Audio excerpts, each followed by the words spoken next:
एक विक्रेता 1 रुपयामध्ये 22 लिंबू खरेदी करतो आणि 3 रुपयामध्ये 25 लिंबू विक्री करतो, तर त्याचे नफ्याचे टक्के किती? आता सर्वप्रथम दिले काय आपण बघूयात. 1 रुपयामध्ये घेतो किती, खरेदी कितीची करतो, 22 लिंबूची, आणि 3 रुपयामध्ये विक्री कितीची करतो, विक्री केली 25 लिंबूची.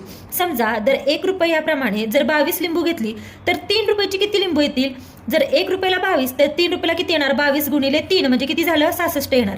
म्हणजे 3 रुपये 66 लिंबू येणार. पण तो विक्री करताना कशी करतो, 3 रुपयामध्ये किती विकतो, 25 लिंबू विकतो. म्हणजे फायदा किती लिंबूचा करतो, तर 66 मधले 25 विकतो. म्हणजे फायदा कितीचा झाला, 41 लिंबूचा फायदा झाला. आता आपल्या त्या नफ्याची टक्केवारी विचारली. मग किती लिंबूवर तो फायदा करतो, 25 लिंबूवर, आणि कितीचा फायदा, तर 41चा फायदा. आणि टक्के काढायचे म्हणून आपण गुणिले 100 करणार. इथे भाग जातोय 25 नी, 25 एक्के 25, 25 चोक 100, आणि 4 एक्के 4, आणि 4 चोक 16. म्हणजे याचं उत्तर काय, 164% हा नफ्याची टक्केवारी झाली. उत्तर ऑप्शन 1.